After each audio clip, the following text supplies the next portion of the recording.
नारायण तथा स्वप्नेत्रवेद्यं तु न स्थिरं जागरे स्थिरं तद्भेदो तस्तयोः संविदेकरूपा न भिद्यते।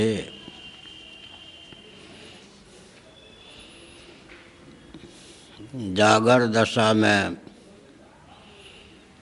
विषय के भेद से संवित अर्थात ज्ञान में भेद नहीं होता। एतावता संवित की एक रूपता सिद्ध होती है।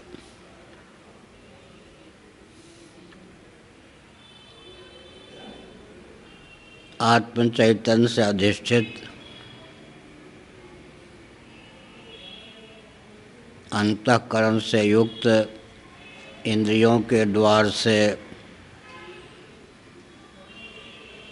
बाह्य शब्दादि विषयों का जब अधिगम होता है तब जागर दशा मानी जाती है।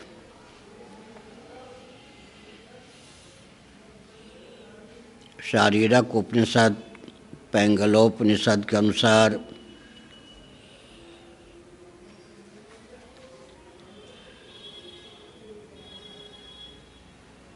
ज्ञानेंद्रियों कर्मेंद्रियों के सुप्त हो जाने पर आत्म चैतन्य से अधिष्ठित अंतःकरण ही जब ग्राह्य ग्राहक भाव को प्राप्त होता है तब स्वप्नावस्था की सिद्धि होती है। महाभारत शांति पर्व छांदोग्य उपनिषद 8वें अध्याय के भाष्य में भी इस तथ्य का प्रकाश किया गया।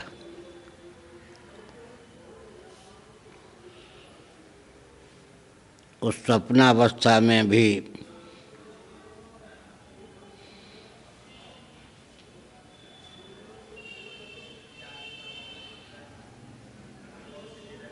विषय के भेद से ज्ञान या संवित में भेद की प्राप्ति नहीं होती। एतावता संवित की एक रूपता सिद्ध होती है।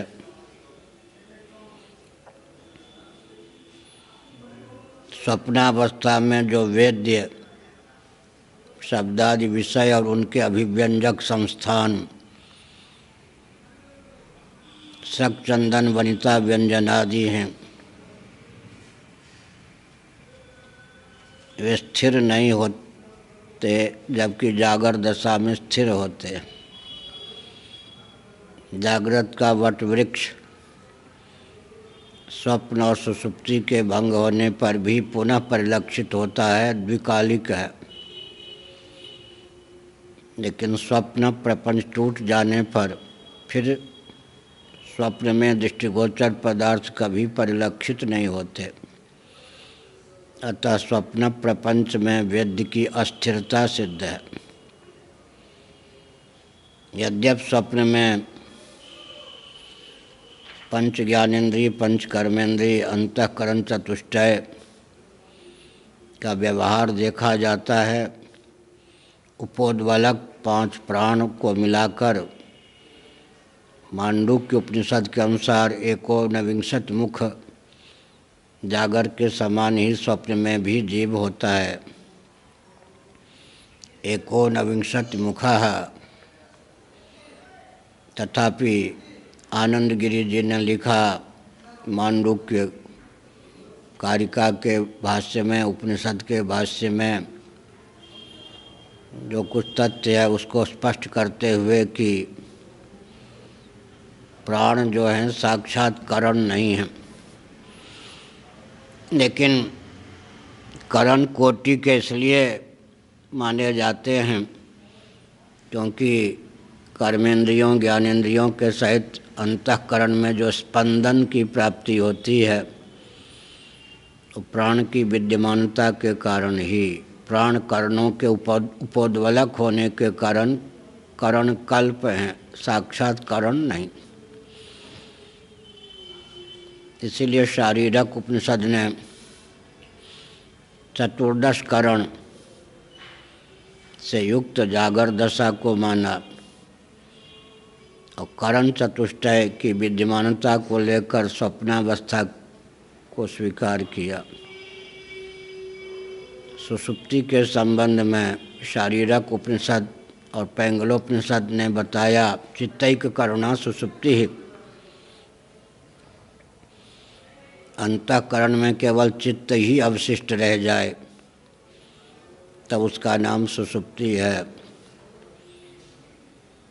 जिसका वर्णन ग्रंथकार आगे करेंगे।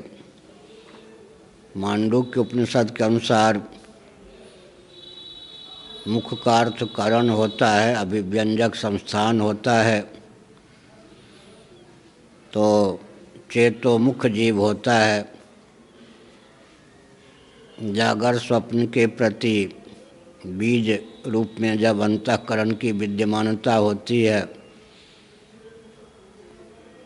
उसी का नाम चित्त है, अवधारण स्वरूप है, अनुसंधानात्मक है। एक प्रकार से प्रज्ञा की घनीभूत अवस्था का नाम चित्त हो जाता है, क्योंकि मांडुक्य उपनिषद के अनुसार जागर दशा में जीव बहिष्प्रज्ञ होता है, स्वप्नावस्था में अंतःप्रज्ञ होता है, सुषुप्ति में प्रज्ञान घन, स्मृतियों के अनुसार घन प्रज्ञ होता है। प्रज्ञा घनीभूत जब होती है तब उसी का नाम चित्त हो जाता है। उसमें तादात्म्यपन्न पुरुष का नाम चेतोमुख होता है। तथा स्वप्नेत्र वेद्यम तो न स्थिरम जागरे स्थितम तद्भेदो तस्तयोः संवित एक रूपा न भिद्यते। जो वेद्य पदार्थ हैं उनमें परस्पर भेद है। घटपट नहीं, पट पाषाण नहीं, शब्द स्पर्श नहीं, स्पर्श रूप नहीं, रूप रस नहीं, रसगंध नहीं। लेकिन शब्द ज्ञान, स्पर्श ज्ञान, रूप ज्ञान, रस ज्ञान, गंध ज्ञान, घटक ज्ञान, पटक ज्ञान, पाषाण ज्ञान आदि में विषय भेद होने पर भी ज्ञान में एक रूपता है। केवल विषय के भेद से ज्ञान में भेद की प्रतीति है, भेद की सिद्धि नहीं। तो स्वप्नावस्था में भी विषय के भेद से संबित में भेद न होने के कारण संबित की एक रूपता सिद्ध होती है। मुख्य विधा क्या है? आत्मा हम किसको कह सकते हैं व्यष्टि जीवन की दृष्टि से? जागर में जो विद्यमान रहे, स्वप्न में भी जो विद्यमान रहे, सुषुप्ति में भी जो विद्यमान रहे, तीनों दशाओं में, देशों में, कालों में जिसकी विद्यमानता हो और भाष्य कोटि की सामग्री न हो, उसी को हम आत्मा कह सकते हैं। तो नैयायिकों की दृष्टि से आत्म तत्व ज्ञान स्वरूप सिद्ध नहीं होता। वैशेषिकों की दृष्टि से भी तो ज्ञान को आत्मा सिद्ध नहीं कर सकते, लेकिन वेदांत प्रस्थान में संबित या ज्ञान की आत्मरूपता संभावित है। तो जागर के तुल्य ही स्वप्न में भी ज्ञान का ही पहुँच है और एक रूपता भी सिद्ध है। जो जागर, स्वप्न, सुषुप्ति तीनों दशाओं में विद्यमान हो, एक रूप हो, भाष्य कोटि का न हो, स्वप्रकाश हो, उसकी नित्यता स्वप्रकाशता के कारण आत्मरूपता सिद्ध होती है। आत्मरूपता के कारण स्वप्रकाश, आत्मरूपता के कारण परप्रेमास्पदता सिद्ध होती है। परप्रेमास्पदता के कारण परमानंद रूपता सिद्ध होती है। इस प्रकार प्राप्त जो ज्ञान निरीक्षण परीक्षण करने पर एक होता हुआ सच्चिदानंद सिद्ध होता है। फिर लक्षण साम्य से वस्तु साम्य के कारण उसकी ब्रह्मरूपता भी सिद्ध हो जाती है और अंत में आत्मा की ब्रह्मरूपता, ब्रह्म की आत्मरूपता के बोध से प्रकृति सहित प्रपंच जो कि अनात्म पदार्थ, उनके मिथ्यात्व का मार्ग भी प्रशस्त होता है। संपूर्ण पंचदशी का यही सारांश है। इस सारांश को जिज्ञास तक पहुँचाने की यह प्रक्रिया विधा है। उक्त न्यायम स्वप्नेपि अतिदिशति, जागर दशा में जो न्याय युक्ति सिद्धांत उसका क्रियान्वयन ग्रंथकार स्वप्न में भी करते हैं। तथेति यथा जागरे वैचित्र्यादि विषयाणाम भेदः, जैसे जागर में विचित्रता को लेकर विषयों में भेद प्राप्त है। शब्द अलग, स्पर्श अलग, रूप अलग, रस अलग, गंध अलग, इनके अभिव्यंजक संस्थान शक, चंदन, वनिता, व्यंजनादि पृथक। इस प्रकार से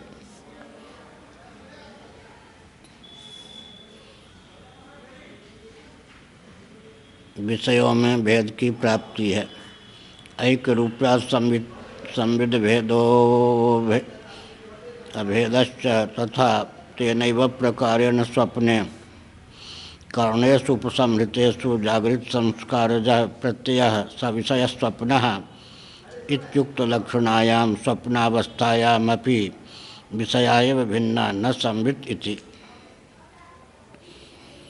स्वप्नावस्था में भी विषय के भेद से संवित में भेद नहीं है, अतः अभेद ही सिद्ध है। तो जागर के तुल्य इसी को स्वप्नावस्था की दृष्टि से चरितार्थ करते हैं। भला स्वप्न किसको कहते हैं? करणों के उपसंहृत हो जाने पर जागृत के संस्कार से प्राप्त जब प्रत्यय होता है और विषय से युक्त हो जाता है, तब उसी को स्वप्न कहते हैं। बृहदारण्यक उपनिषद में सधी स्वप्नो भूत्वा कहा गया। सही स्वप्नो भूत्वा भी पाठ है, सधी शाखा भेद से मानते हैं।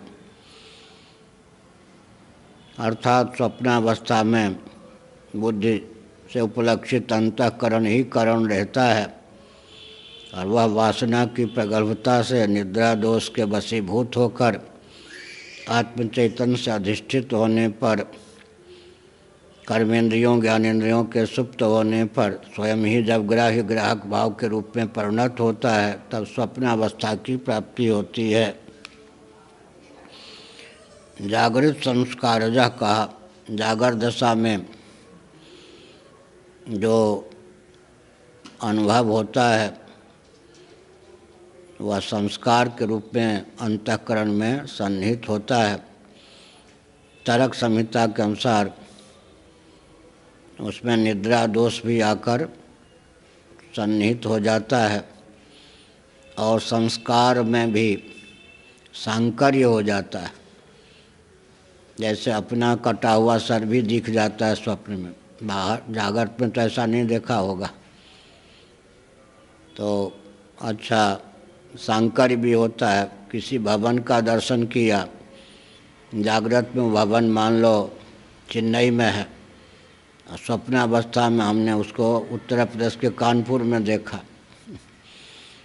तो कुछ देश को लेकर, वस्तु को लेकर व्यतिक्रम भी हो जाता है।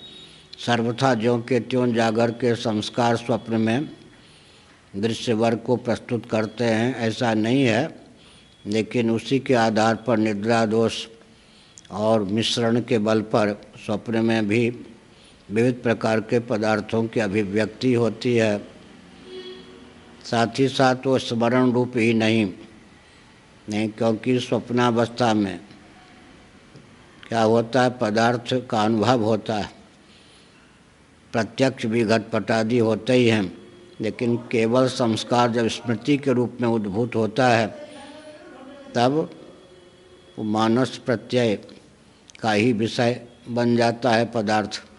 लेकिन यहाँ अनुभव का विषय बनता है। घटपटादि, स्त्री पुत्रादि का दर्शन भी होता है तो वह संस्कार ही जब पदार्थ के रूप में और कारण के रूप में ही भी ग्राह्य ग्राहक भाव के रूप में परिणत होता है, तब स्वप्नावस्था की सिद्धि होती है। ननु यदि स्वप्न जागरयोः एकाकारता विषयत् तत्संविदोर्भेदा भेदाभ्याम तरि स्वप्ने जागर इति भेद व्यवहार किम निमित्तकः इत्याशंक्या है अत्र वेद्यम स्थिति त्विति।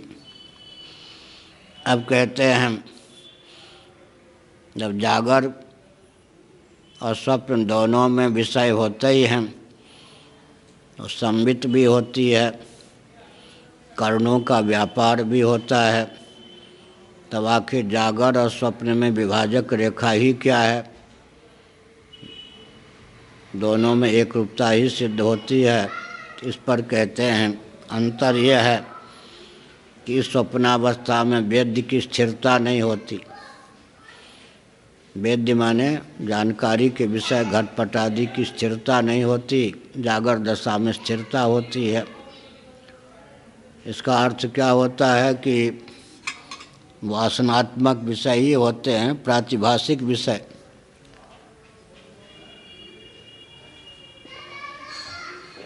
और बृहदारण्यक उपनिषद के अनुसार विचार करें तो न तत्र रथा न रथयोगा, न वहाँ रथ होते हैं न रथ का मार्ग ही होता है। अर्थात जागर में विषय और उपलब्धि दोनों की विद्यमानता है। उपलब्धि माने संवित बोध प्रत्यय। स्वप्नावस्था में विषय न होने पर भी उनकी उपलब्धि होती है, अर्थात विषय प्रातिभाषिक होते हैं। जागर दशा में व्यावहारिक होते हैं, स्वप्नावस्था में प्रातिभाषिक होते हैं। विषयों की व्यावहारिकता उनकी स्थिरता है, प्रातिभाषिकता उनकी अस्थिरता है। अत्र स्वप्ने वेद्यम परिदृश्यमानम वस्तुजातम न स्थिरम न स्थायी प्रतीत मात्र शरीरत्वात्। लेकिन इस स्वप्नावस्था में परिदृश्यमान जो वस्तुवर्ग पदार्थों का समुदाय वो स्थिर नहीं होता, स्थायी नहीं होता, प्रतीति मात्र शरीर वाला अर्थात प्रातिभाषिक ही होता है, व्यावहारिक नहीं होता। व्यवहारक क्षम होने पर भी प्रातिभाषिक होता है। स्वकाले सद्वद भाति, भगवान शंकराचार्य ने लिखा, स्वप्नावस्था में भी पानी की अर्थक क्रियाकारिता है। पानी पीने से प्यास की निवृत्ति होती है, भोजन करने से भूख की निवृत्ति होती है। लेकिन प्रबोधे सत असत भवेत, व्युत्थान दशा में जागर दशा में फिर वो स्वप्न के पदार्थ अपनी अर्थक क्रियाकारिता सिद्ध नहीं करते।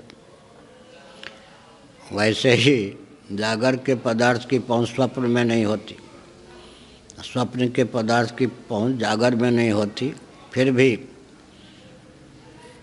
जागर के जो पदार्थ हैं वो द्विकालिक माने गए हैं, जैसे वृक्षादि है, भवन इत्यादि हैं। स्वप्न टूट गया फिर भी पूर्व भवन दिखाई पड़ते हैं। एक बार जो स्वप्न टूट गया उसके पदार्थ दोबारा नहीं दिखाई पड़ सकते उसी रूप में, वो नवीन उत्पत्ति मानी जाती है फिर दूसरे स्वप्न किसी पदार्थ की। जागरे तो परिदृश्यमानम वस्तुजातम स्थिरम स्थायी। लेकिन जागृत अवस्था में जो कुछ दृष्टिगोचर पदार्थ वह तो स्थिर अर्थात स्थायी है। कालांतरे फिर द्रष्टुम योग्यत्वात्, क्योंकि उसका दर्शन कालांतर में भी हो सकता है, उसकी योग्यता उसमें है। अतः स्थिरास्थिर विषयत्व लक्षण वैलक्षण्यात् तत् भेदः। अतः जागर के पदार्थ स्थिर और स्वप्न के अस्थिर होते हैं। इस प्रकार से विषय में स्थिरता को लेकर वैलक्षण्य है। इस वैलक्षण्य या विलक्षणता के कारण ही जागृत और स्वप्न में भेद है, अर्थात अवस्था भेद सिद्ध है। तयोः स्वप्न जागरयोः भेद इत्यर्थः। इस प्रकार से विषय की स्थिरता ही विभाजक रेखा है। स्थिरता है तो जागर, अस्थिरता है तो स्वप्न। ननु स्वप्न जागरयोः भेदश्चेत् तत्संविदोरपि भेदः स्यात् इत्याशंक्याः। अब स्वप्न और जागर में अगर भेद है तो उसके संबित में, उसकी जो संबित है उसमें भी भेद होना ही चाहिए। कहते नहीं, एक रूपता के कारण अभेद है।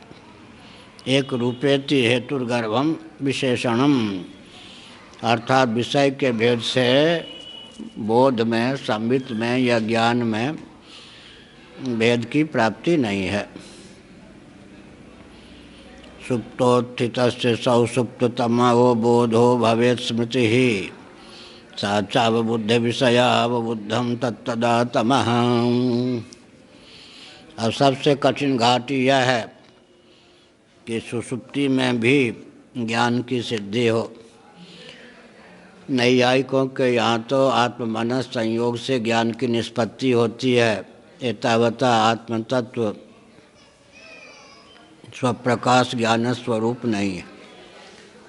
लेकिन वेदांत की यह विलक्षणता है कि यहाँ ज्ञान की सिद्धि सुषुप्ति में भी है।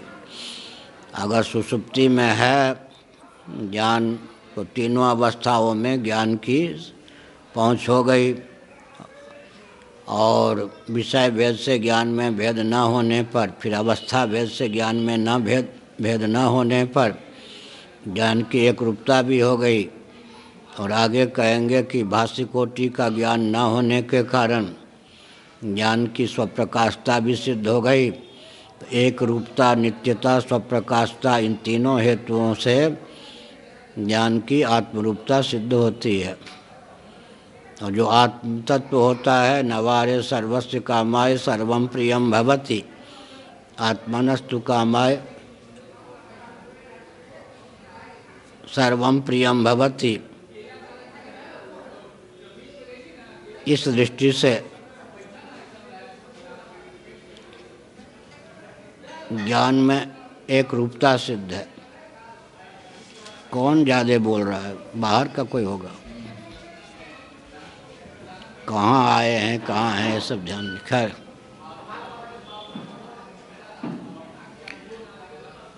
सुप्तोत्थितस्य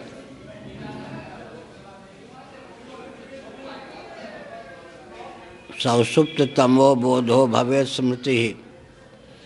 अब कहते हैं जागरण और स्वप्न में तो शब्द, स्पर्श, रूप, रस, गंध पांचों ज्ञानेंद्रियों के विषय स्पष्ट हैं। इनके अभिव्यंजक संस्थान सक, चंदन, वनिता, व्यंजनादि भी हैं। ज्ञान का अभिव्यंजक संस्थान तो ज्ञेय होता है। ज्ञान का विषय जो होगा वही तो ज्ञान का अभिव्यंजक संस्थान होगा। तो सुषुप्ति अवस्था में भला अभिव्यंजक संस्थान या विषय है क्या? अगर विषय नहीं है तो ज्ञान की सिद्धि कैसे करेंगे?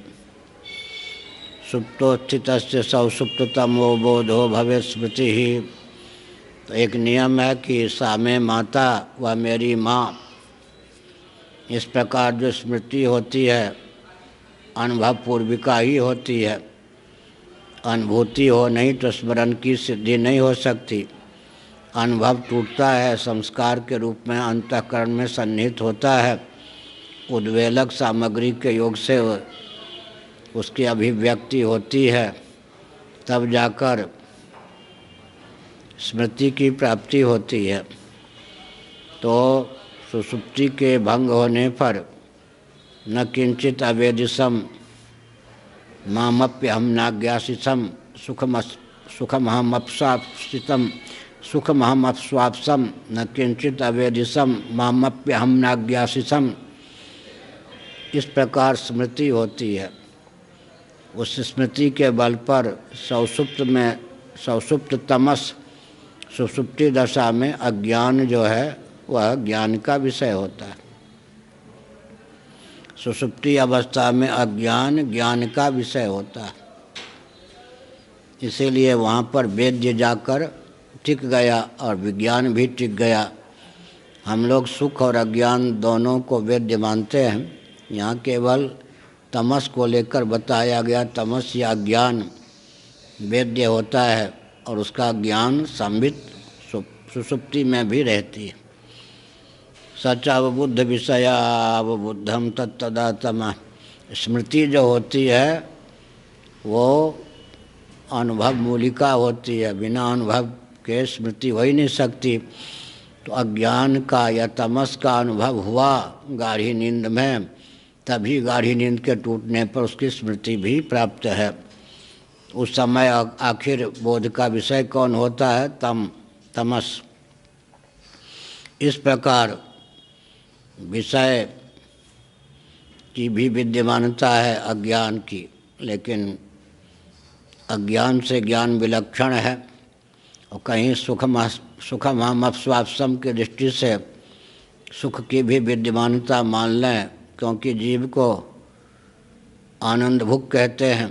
तब सिद्ध क्या हुआ? तब तो यह सिद्ध हुआ कि सुख अज्ञान नहीं, अज्ञान सुख नहीं। तो विषय के भेद से वहाँ भी सुखानुभव में और अज्ञान के अनुभव में एक रूपता है। तो विषय के भेद से ज्ञान में भेद की प्रसक्ति सुषुप्ति में भी नहीं होती। केवल अज्ञान को लेकर कहें तो अज्ञान का जो ज्ञान होता है वह अज्ञान से भिन्न ही होता है। इस प्रकार से तीनों अवस्थाओं में एक ज्ञान की सिद्धि होती है। एवमप्यवस्थाद्वये ज्ञानस्य एकत्वं प्रसाद्य सुषुप्तिकालीनस्यापि तस्य तेनैक्यप्रसाधनाय तत्र तावत् ज्ञानं साधयति सुप्तेति।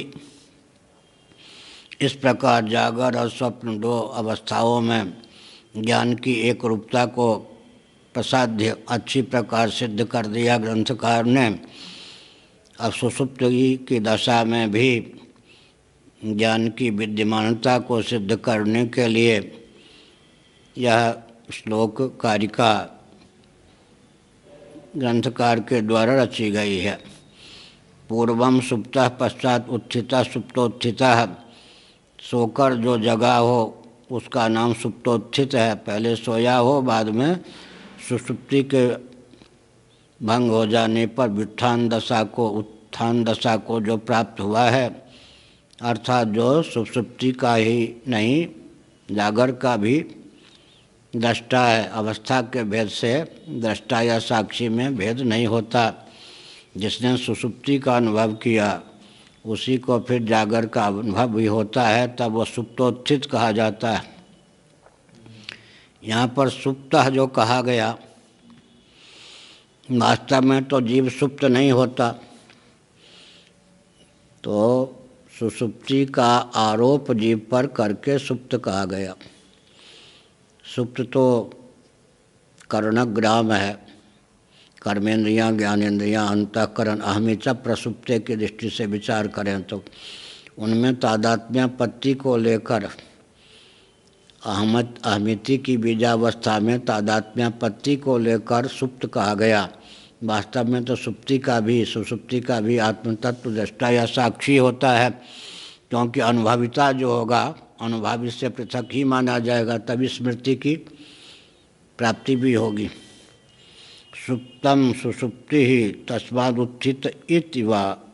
अब वो जो मैंने कहा वो उनके टीकाकार के मन में आ गया कि ढंग से तो जीव को ही सुप्त मानना पड़ेगा, तो प्रकारांतर से उसका अर्थ उन्होंने कर दिया। सुप्तम का अर्थ सुप्त जीव नहीं, बल्कि सुषुप्ति का नाम ही सुप्त। अब कोई दोष की प्राप्ति नहीं होगी। तस्माद उत्थितः इति, उससे उत्थित माने सुषुप्ति के भंग हो जाने पर भी जो विद्यमान रहता है वो हो गया सुषुप्ति से उत्थित। तस्य सौसुप्ततमो बोधः सुषुप्ति कालीनस्य तमसो अज्ञानस्य यो बोधो ज्ञानम अस्ति न किंचित अवेदिशम इति सा स्मृतिरेव भवेन्नानुभवः।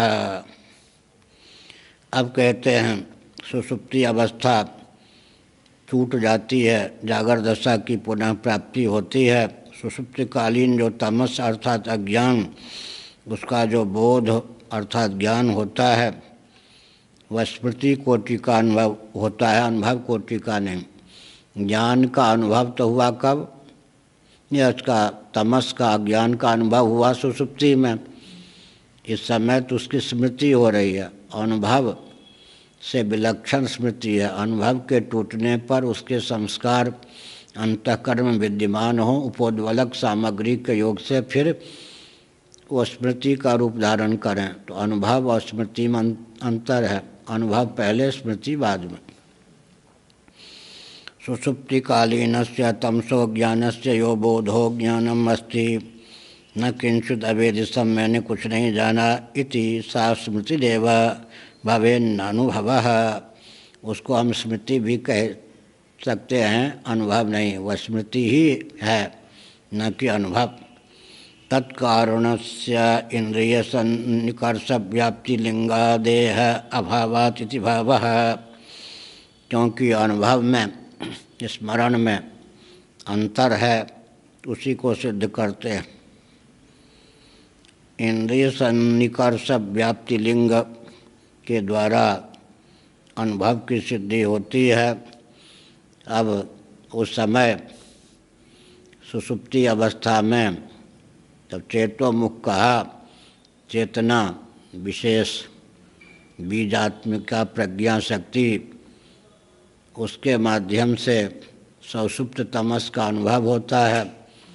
तो इस प्रकार से विषय और करण का संगम होने पर अनुभूति की प्राप्ति होती है, बिना विषय के भी स्मरण की प्राप्ति हो जाती है। इस प्रकार से माँ हो या न हो, और प्रतिविज्ञा में पूर्वानुभूत का स्मरण होता है, पूर्वानुभूत का पुनः स्मरण होता है अनुभव पूर्वक। स्वयं देवदत्ता उस देश में, उस काल में जिस देवदत्त का अनुभव हुआ, इस देश में, इस काल में वही देवदत्त परिलक्षित हो रहा है, वो प्रतिविज्ञा है, यहाँ केवल स्मृति है। तो करण का और विषय का संयोग न होने पर भी केवल संस्कार के उद्बुद्ध होने पर स्मृति की प्राप्ति होती है। तथा किम तत्राह सा चेति, वो जो स्मृति है वो क्या है, तो कहते अवबुद्ध विषया है। सुषुप्ति अवस्था में तमस की जो अनुभूति हुई, उसी की स्मृति हो रही है। तो अनुभूति हुई तो अनुभव या ज्ञान की सिद्धि हो गई ना सुषुप्ति में। सा च स्मृति ही अवबुद्ध विषया, अवबुद्धो अनुभूतो विषयो यस्याः सा तथोक्ता, वह जो स्मृति है अवबुद्ध विषया है, उस समय जो अनुभूत विषय उसको लेकर ही स्मृति की प्राप्ति हुई। या सा स्मृति सा सानुभव पूर्विकेति व्याप्तिर्लोके दृष्टेति भावः, जो स्मृति होती है वो अनुभव पूर्विका होती है, या जो व्याप्ति है लोक में प्रसिद्ध है। सा में माता ऐसी, इस प्रकार जिसका अनुभव ही न हुआ उसको स्मृति कैसे होगी, जिसका अनुभव ही नहीं हुआ उसकी स्मृति हो ही नहीं सकती। ततोपि किम तत्राह, उससे भी क्या सिद्ध हुआ अवबुद्धम इति, इससे तो यही हाथ लगा कि सुषुप्ति में अवबुद्ध बोध का विषय कौन था, तमस अज्ञान। तत्तस्मात् कारणात् तत्सौषुप्तम तमः तदा सुषुप्तौ अवबुद्धम अनुभूतम इति अवगंतव्यम। जबकि बात ऐसी है इसलिए सौषुप्त दशा में, सुषुप्ति दशा में तमस जो विद्यमान था वह अनुभूति का विषय था, अर्थात वहाँ भी अनुभाव्य अज्ञान का अनुभव अर्थात ज्ञान अर्थात संबित की विद्यमानता मान्य। अत्रायं प्रयोग, इस संबंध में यह प्रयोग भी परिलक्षित है। विमतम न किंचित अवेदिशम इति ज्ञानम अनुभवपूर्वकम, विवाद का विषय जो पक्ष उसको लेकर कहा क्या सुषुप्ति में संबित की स्थिति है भी या नहीं। तो न किंचित अवेदिशम, या जो ज्ञान है या जो स्मृति है तो अनुभवपूर्वक है, हो सकता है, या अनुभूति अनुभवपूर्वक हो सकती है, अनुभव पूर्वक हो या जो स्मृति है अनुभवपूर्वक हो सकती है। स्मृति होने के कारण न किंचित अवेदिशम, इसको हम स्मृति कह सकते हैं। जो स्मृति होती है अनुभव पूर्विका ही होती है। सा में माते स्मृतिवत, वह मेरी माँ। अब जब माता का अनुभव ही नहीं हुआ कभी तो उसकी स्मृति भी नहीं हो सकती, वह मेरी माँ। तो सुसुप्ति में तमस की अनुभूति हुई, तभी तो जागर दशा में न किंचित अवेदिशम इस प्रकार की स्मृति प्राप्त हुई। कितना समय हो गया?